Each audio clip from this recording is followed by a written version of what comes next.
आप सभी को जय मसीह की। जैसा कि आप जानते हैं कि अभी हम यूहन्ना रचित सुसमाचार का अध्ययन कर रहे हैं और पिछले पार्ट में जैसे मैंने आपको बताया कि यूहन्ना अपने सुसमाचार में 3 विषयों या 3 लड़ियों को एक साथ जोड़कर एक कथा के रूप में प्रस्तुत करता है, जिसे हम यूहन्ना रचित सुसमाचार प्रियो कहते हैं।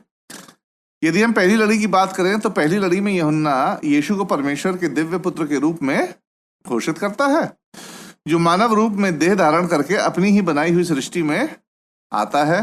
अन्य सुसमाचारों के विपरीत यूहन्ना अपने सुसमाचार के आरंभ से यानी शुरुआत से ही इस बात की घोषणा कर देता है कि वह यीशु को वचन के रूप में प्रस्तुत करता है, जिसने इस सृष्टि की रचना की और फिर मानव अवतार में अपनी ही रचना में यीशु ने प्रवेश किया। दूसरी लड़ी विश्वास की है। यूहन्ना ने शुरुआत से ही संक्षेप में उल्लेख किया है कि कुछ लोगों ने यीशु पर विश्वास किया कि वही आने वाला मसीहा और परमेश्वर का पुत्र है, जो जीवन और सच्चाई की ओर ले जाता है। और तीसरी लड़ी की यदि हम बात करें तो वो रही अविश्वास की लड़ी। यूहन्ना ने इस बात का भी उल्लेख किया है कि भले ही यीशु ने अपनी पहचान को चमत्कार और शिक्षा के माध्यम से उजागर किया था, फिर भी अधिकांश लोगों ने उस पर प्रिय विश्वास नहीं किया था। यूहन्ना ने इन 3 लड़ियों को जोड़कर विभिन्न स्थितियों में यीशु को दिखाने की कोशिश की। उदाहरण के तौर पर यीशु द्वारा किए गए चमत्कार और शिक्षाएं उसकी क्या था? दिव्यता का सबूत था। साथ ही लोगों की प्रतिक्रिया को लेकर यह जानना कि किसने यीशु पर विश्वास किया और किसने नहीं, अपनी इन 3 लड़ियों का नमूना निर्धारित करने के बाद जो पहले अध्याय में हमने देखा है, पहले अध्याय की पहली 18 आयतों में हम देख चुके हैं, यूहन्ना अब आगे नए नियम के एक प्रमुख चरित्र यूहन्ना बपतिस्मा देने वाले के परिचय के साथ अब अपनी कथा को आगे बढ़ाता है, सुसमाचार को आगे बढ़ाता है। प्रियो, यूहन्ना बपतिस्मा देने वाला क्यों ये नाम पड़ा? क्योंकि मत्ती 11:11 में यीशु ने उसे इसी नाम से बुलाया था, यूहन्ना बपतिस्मा देने वाला। सुसमाचार के नमूने के आधार पर प्रेरित यूहन्ना, अब देखिए यहाँ 2 यूहन्ना है। जब मैं प्रेरित यूहन्ना बोलूंगा तो लिखने वाला यूहन्ना है जिसने सुसमाचार लिखा, और फिर है यूहन्ना बपतिस्मा देने वाला।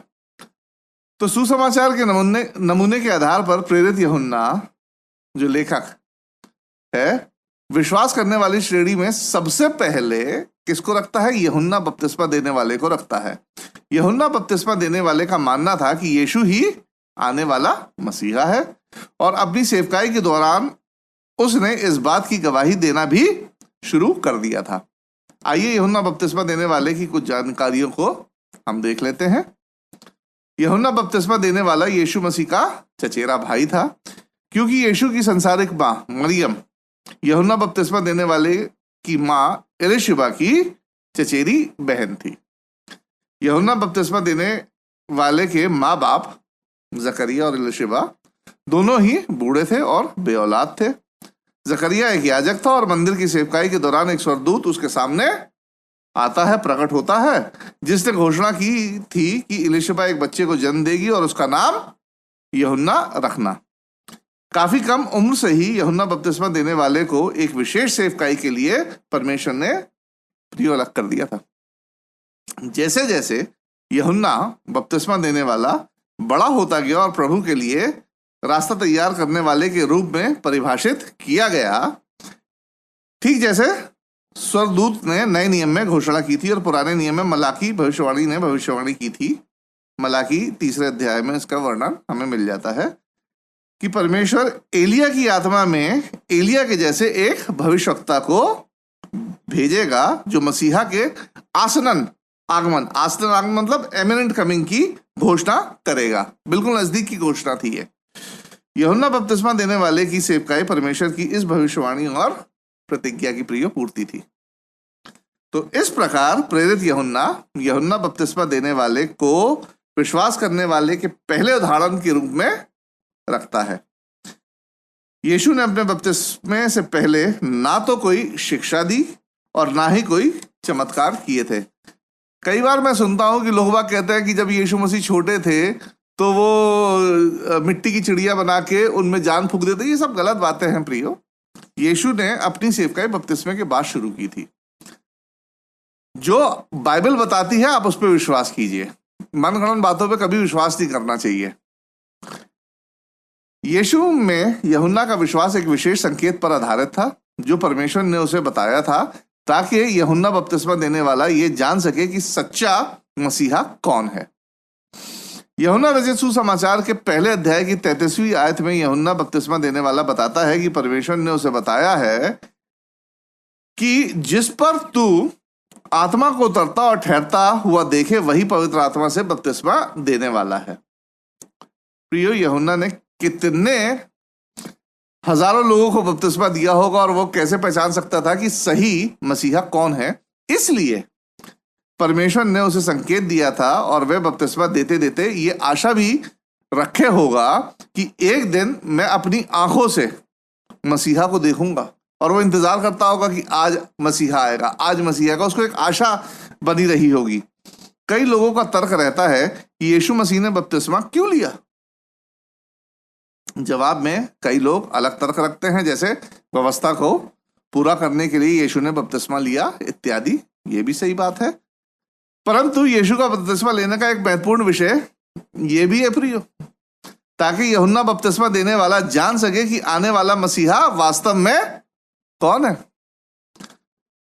तो इस प्रकार यूहन्ना प्रेरित ने विश्वास करने वालों में पहला उदाहरण के रूप में यूहन्ना बपतिस्मा देने वाले का परिचय अपने सुसमाचार में दिया है प्रियो। तो आइए हम पहले अध्याय की 19वीं आयत को लेकर आगे बढ़ते हैं और पहले विश्वासी यूहन्ना बपतिस्मा देने वाले की गवाही पर अपना ध्यान केंद्रित करते हैं। आइए हम अब पाठ में जाते हैं और पढ़ लेते हैं यूहन्ना रचित सुसमाचार उसका पहला अध्याय और उसकी 19वीं आयत, जहां इस प्रकार लिखा है। यूहन्ना की गवाही यह है कि जब यहूदियों ने यरूशलेम से याजकों और लेवियों को उससे ये पूछने के लिए भेजा, तू कौन है। अब तक सुसमाचार के लेखक यूहन्ना ने अलग अलग 3 लड़ियों को जोड़कर अपनी कहानी प्रियो सुनाई है, परंतु 19वीं आयत से वह अपना सीधा केंद्र बिंदु किस पर रख देता है, यूहन्ना बपतिस्मा देने वाले और याजकों की मुठभेड़ पर ले आता है। यहां अब सीन चेंज हो गया है। यहां प्रेरित यूहन्ना कौन सा सीन रख रहा है, यूहन्ना बपतिस्मा देने वाला और याजकों की मुठभेड़ का सीन वो यहां रखता है, जो यूहन्ना बपतिस्मा देने वाले की पहचान को लेकर थी। जैसा कि हमने यूहन्ना के अध्ययन में देखा था कि यूहन्ना बपतिस्मा देने वाले के माता पिता और यीशु के बीच का संबंध विस्तार से बताया गया है, इसलिए यूहन्ना प्रेरित उन सभी बातों को छोड़कर सीधे यूहन्ना बपतिस्मा देने वाले की सार्वजनिक सेवकाई के बीच में अपने पाठकों को ले चलता है। यहूदी धार्मिक नेता फरीसी कहलाते थे, वे शास्त्री भी थे जो व्यवस्था और नियमों को बनाए रखने और उन्हें लागू करने में लौलीन रहते थे। याजक और लेवी वो थे जो मंदिर में अपनी सेवाएं दिया करते थे। यूहन्ना बपतिस्मा देने वाला परमेश्वर के राज्य और मसीहा के आसन्न आगमन की घोषणा करके भीड़ को उत्साहित और अपने पास खींच रहा था। यीशु के बिल्कुल एमिनेंट कमिंग की को प्रोक्लेम कर रहा था, उसकी घोषणा कर रहा था और भीड़ को अपने पास खींच रहा था कि मसीहा आने वाला है, मसीहा आने वाला है। अब ऐसे में धार्मिक नेताओं को अपनी स्थिति खोने या फिर रोमन अधिकारियों की प्रतिक्रिया के डर से इस उपदेशक, यानी यूहन्ना बपतिस्मा देने वाले की बात कर रहा हूं, इस उपदेशक और भविष्यवक्ता की जांच के लिए अब क्या करना पड़ा, एक प्रतिनिधि मंडल यानी एक डेलीगेशन उन्होंने चूज किया और उसको भेजा।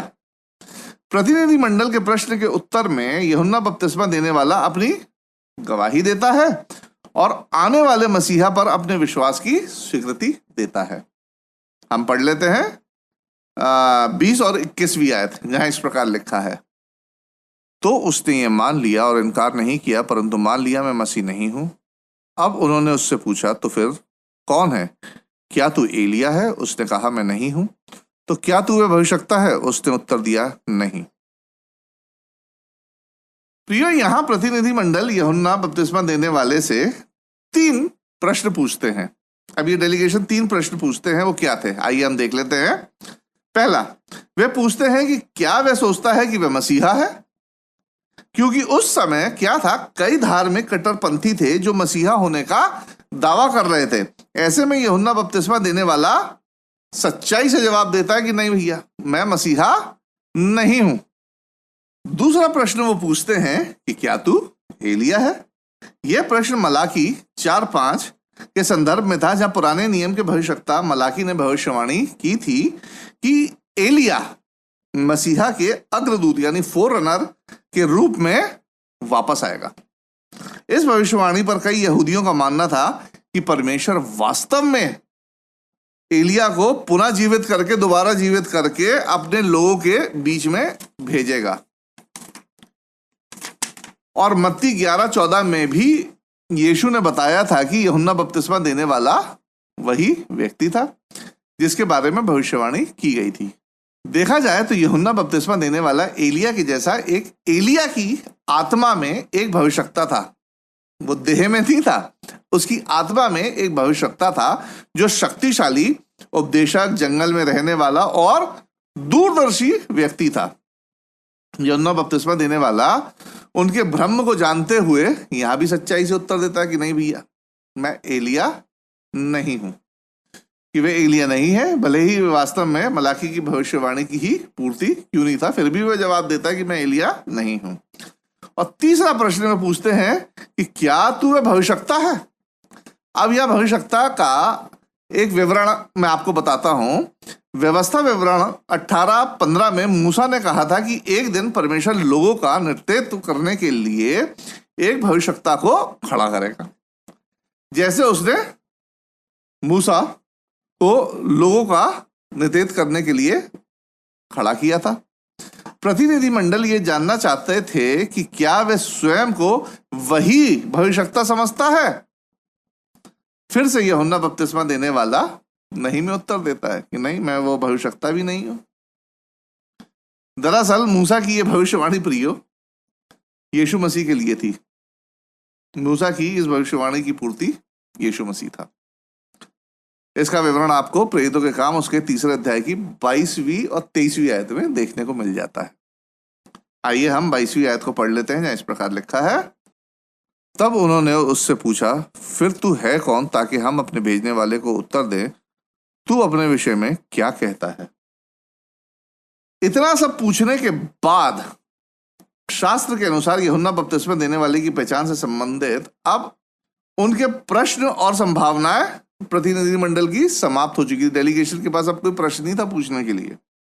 देखा जाए तो उनके लिए ये अब और ज्यादा कॉम्प्लेक्स हो गया था, जटिल हो गया था कि भविष्यवाणी के अनुसार यूहन्ना बपतिस्मा देने वाला अब है तो है कौन? ना ये मसीहा है, ना ये एलिया है, ना भविष्यवक्ता है, तो ये है तो है कौन? यदि वे मसीहा, एलिया या भविष्यवक्ता नहीं था तो वे कौन था? फरीसी ये जानने के लिए बहुत उत्सुक थे। वे शायद इसलिए उत्सुक थे प्रियो कि वे उसे बदनाम करना चाहते थे, क्योंकि उनकी प्रतिष्ठा जो थी ना दांव पे लगी थी। आइए हम 23वीं आयत को पढ़ लेते हैं, जहां इस प्रकार लिखा है, उसने कहा, जैसा यशायाह भविष्यवक्ता ने कहा है, मैं जंगल में एक पुकारने वाले का शब्द हूं कि तुम प्रभु का मार्ग सीधा करो। यहां यूहन्ना बपतिस्मा देने वाला उत्तर देता है कि वह क्या है, 2 चीज है। पहली चीज क्या है? वो शब्द है, यानी वे उद्घोषक है, प्रोक्लेमर है और संदेशवाहक, मैसेंजर है।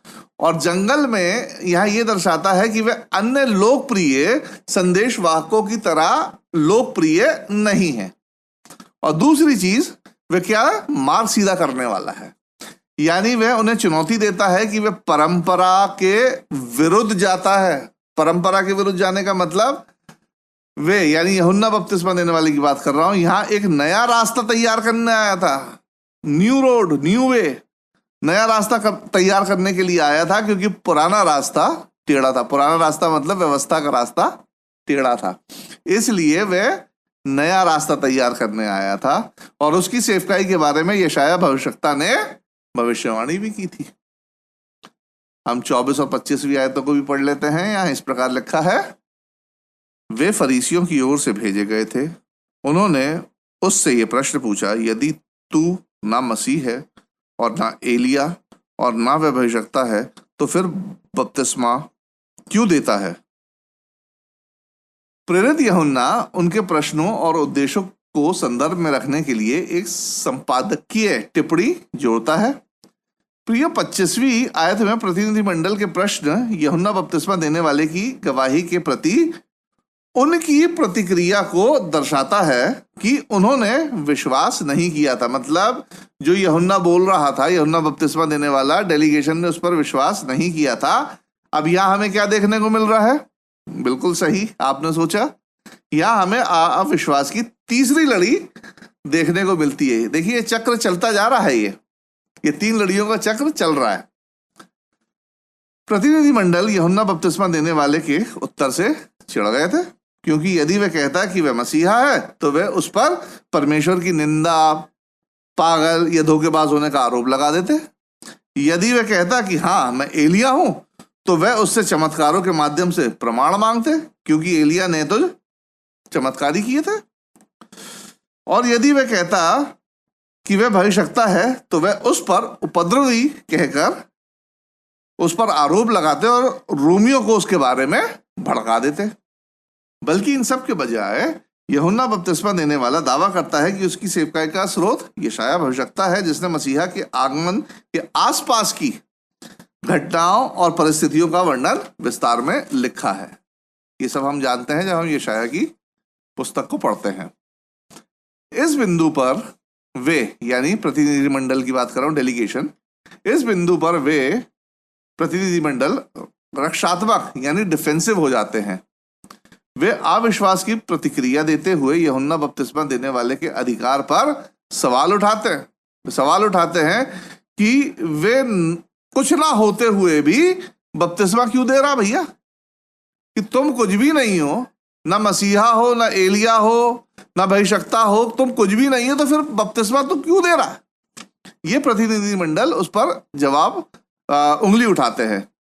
प्रियो, यहाँ कुछ अजीब सा नहीं लग रहा, जाना पहचाना सा नहीं लग रहा है कि कई बार हमारी कलीसियाओं में भी कई लोग जो होते हैं, जो कोई अधिकार पे नहीं होते और सच बोलते हैं, उंगली उठाते हैं अधिकारियों पे, तो अधिकारी उनको चुप कराने के लिए क्या बोलते हैं कि भैया कौन हो तुम, क्या हो, कोई अधिकार रखते हो, और ऐसे व्यक्ति को चुप करा देते। यही चीज डेलीगेशन यहां कर रहा था। प्रियो, जब भी किसी के सामने किसी को भी सत्य के साथ चुनौती दी जाती है तो ऐसे में अक्सर लोग बाग क्या करते हैं? 3 तरीकों से लोग अपनी प्रतिक्रिया को जाहिर करते हैं। पहली प्रतिक्रिया क्या उनकी होती है कि ऐसे लोग रक्षात्मक बन जाते हैं, डिफेंसिव हो जाते हैं, यानी गुस्से में आ जाते हैं, क्रोधित हो जाते हैं, चीजों को रिजेक्ट कर देते हैं, अस्वीकार कर देते हैं और इनकार करते हैं। ऐसे लोगों की दूसरी प्रतिक्रिया क्या होती है कि वो तर्क करते हैं। दे बिकम रैशनलाइज, तर्क करते हैं और सिद्ध करने की कोशिश करते हैं कि अगर वो गलत है तो उस गलत को वो सिद्ध करने की कोशिश करते हैं। जैसे अपने आप को अविश्वास या ना मानने के अच्छे कारण देते हैं, अविश्वास करने के और उन चीजों को ना मानने के वो रीजंस देते हैं। और तीसरी ऐसे लोगों की प्रतिक्रिया क्या होती है?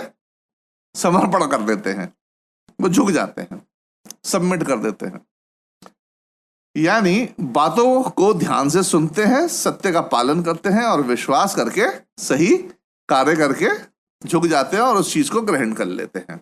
ये ऐसी 3 प्रतिक्रियाएं होती हैं लोगों की। यहां भी प्रतिनिधिमंडल और फरीसियों की प्रतिक्रिया आप जानते हैं झुकने की तो नहीं थी, बल्कि रक्षात्मक, डिफेंसिव होकर यूहन्ना बपतिस्मा देने वाले के अधिकार को वे चुनौती दे रहे थे। उनकी प्रतिक्रिया चुनौती देने की थी, जो संक्षेप में उसके संदेश को चुनौती दे रहे थे। किसके? यूहन्ना बपतिस्मा देने वाले के संदेश को चुनौती दे रहे थे और उसे अस्वीकार कर रहे थे। और यूहन्ना बपतिस्मा देने वाले का संदेश प्रियो क्या था? कि तैयार हो जाओ, किसके द्वारा? बपतिस्मे के द्वारा, क्योंकि मसीहा आने वाला है। ये यूहन्ना बपतिस्मा देने वाले का मैसेज था, संदेश था, और जो फरीसी थे उसके मैसेज को इनकार कर रहे थे, रिजेक्ट कर रहे थे। आइए हम पढ़ लेते हैं 26 से 28वीं आयत, जहां इस प्रकार लिखा है, यूहन्ना ने उनको उत्तर दिया, मैं तो जल से बपतिस्मा देता हूं, परंतु तुम्हारे बीच में एक व्यक्ति खड़ा है जिसे तुम नहीं जानते, अर्थात मेरे बाद आने वाला है, उसकी जूती का बंध मैं खोलने के योग्य नहीं। ये बातें यरदन के पार बैतनिया में हुई, जहां यूहन्ना बपतिस्मा देता था। यूहन्ना ने उनके सवालों के बजाय उनके रवैये का जवाब दिया, प्रियो, एटीट्यूड का जवाब दिया। और उनका रवैया था कि यदि तो कुछ नहीं है, इफ यू आर नथिंग, यदि तो कुछ नहीं है तो बपतिस्मा देने का अधिकार तुझे किसने दिया है? जिस पर यूहन्ना बपतिस्मा देने वाला कहता है कि हाँ, मैं बपतिस्मा देता हूं, भले ही तुम लोग सोचते हो कि ऐसा करना मेरे अधिकार में नहीं है, क्योंकि तुम सच्चाई के ऊपर अपने रवैये में मेरे संदेश पर विश्वास नहीं करते हो। सच्चाई से ऊपर तुम किसको रख रहे हो? अपने एटीट्यूड को रख रहे हो, तभी मेरे संदेश को रिजेक्ट कर रहे हो। ऐसा हम अपने बीच में कई लोगों को देखते हैं, परंतु यही तुम्हारे बीच में एक ऐसा व्यक्ति भी है जिसे तुम नहीं जानते। अब ये बात कर रहा था यीशु मसीह की। तुम नहीं जानते हो और वह इतना महान है कि उसके आगे मैं बिल्कुल निम्न हूं, जूती के बंद खोलने लायक भी नहीं हूं। यदि मुझसे और मेरे संदेश से तुम्हें इतना खतरा है, तो जब वह महान व्यक्ति तुम्हारे बीच में आएगा तब तुम क्या कहोगे और क्या करोगे? यरदन नदी उस स्थान को दर्शाता है जहां प्रतिनिधिमंडल और यूहन्ना बपतिस्मा देने वाले का प्रिय टकराव हुआ था, और इस स्थान पर यूहन्ना बपतिस्मा देने वाले ने अपनी अधिकांश सेवकाई को किया था। 29वीं से 34वीं आयतों में यूहन्ना प्रेरित यीशु के बारे में यूहन्ना बपतिस्मा देने वाले की गवाही का वर्णन करता है। यह क्रिया यीशु के बपतिस्मा के प्रियो बाद होती है, जिसका वर्णन अन्य सुसमाचारों में विस्तार से बताया गया है। यूहन्ना बपतिस्मा देने वाले की गवाही में प्रियो 4 तत्व थे, 4 एलिमेंट्स शामिल थे। आइए हम इन्हें देख लेते हैं। पहला एलिमेंट था यीशु मसीह के आने का उद्देश्य। यूहन्ना बपतिस्मा देने वाले ने बताया था कि यीशु मसीह के आने का उद्देश्य क्या है, वो यहां बताया। आइए हम पढ़ लेते हैं 29वीं आयत, जहां इस प्रकार लिखा है, दूसरे दिन उसने यीशु को अपनी ओर आते देखकर कहा, देखो ये परमेश्वर का मेमना है जो जगत का पाप उठा ले जाता है। प्रिय, यीशु मसीह कोई आंदोलन शुरू करने, चमत्कार करने, कोई नई क्रांति या दर्शन आदि शुरू करने नहीं आया था। वह हर एक मनुष्य के पापों के लिए प्रिय मरने आया था। सारी चीजें केवल इसी उद्देश्य को पूरा करने के लिए थी, और यूहन्ना बपतिस्मा देने वाला इस बात की वो घोषणा करने आया था। कौन? यूहन्ना बपतिस्मा देने वाला। और प्रेरितों ने भी प्रियो इस बात को अपनी पत्रियों में और सुसमाचारों में दर्ज किया, और हमने इस संदेश को याद रखा। यही विश्वास का सही अर्थ है कि उसकी मृत्यु मेरे और आपके लिए थी। ये यीशु मसीह के आने का उद्देश्य यूहन्ना ने यहां स्पष्ट किया है। दूसरे तत्व की बात करें, दूसरे एलिमेंट की बात करें, तो आने वाले का चरित्र यूहन्ना बपतिस्मा देने वाले ने बताया है। किसका चरित्र? यीशु मसीह का। आने वाला कौन था? यीशु मसीह। आइए हम 30वीं आयत को पढ़ लेते हैं, जहां इस प्रकार लिखा है, ये वही है जिसके विषय में मैंने कहा था, एक पुरुष मेरे पीछे आता है जो मुझसे श्रेष्ठ है, क्योंकि वह मुझसे पहले था। यूहन्ना बपतिस्मा देने वाले का जन्म यीशु के जन्म से 6 महीने पहले हुआ था, लूका 1:26, और ये घोषणा करके कि भाई यीशु मुझ यानी यूहन्ना बपतिस्मा देने वाले से पहले था। यूहन्ना बपतिस्मा देने वाला ये घोषित करता है कि यीशु ना केवल मनुष्य है परंतु दिव्य परमेश्वर का पुत्र भी है। प्रिय, मनुष्य के अस्तित्व उसके शरीर की रचना से आरंभ होती है। यानी जब हम माँ के गर्भ में होते हैं, तब से जब से हमारा एक सेल बनना शुरू होता है, तब से मानव शरीर की रचना शुरू होती है, परंतु यीशु का अस्तित्व उसकी माँ के गर्भ में आने से पहले से था। और यदि हम तीसरे तत्व की बात करें, तीसरे एलिमेंट की, तो यूहन्ना बपतिस्मा देने वाले की सेवकाई का यहाँ स्वभाव हमें देखने को मिलता है, the nature of his ministry. आइए हम 31वीं आयत को भी पढ़ लेते हैं, जहां इस प्रकार लिखा है, मैं तो उसे पहचानता ना था, परंतु इसलिए मैं जल से बपतिस्मा देता हुआ आया कि वह इजराइल पर प्रकट हो जाए। यूहन्ना बपतिस्मा देने वाले की सेवकाई उन लोगों को बपतिस्मा देना था जो उसके संदेश पर विश्वास करते थे और आने वाले मसीहा के लिए तैयारी करना चाहते थे। उसकी सेवकाई मान्य थी प्रिय, क्योंकि आने वाला भी उसी के बपतिस्मे के माध्यम से ही प्रकट होने वाला था। और यदि हम चौथे तत्व की बात करें तो यूहन्ना बपतिस्मा देने वाले की सेवकाई का स्रोत, यूहन्ना बपतिस्मा देने वाला अपनी क्या यहां बताना चाह रहा है? सेवकाई का स्रोत बताना चाहता है।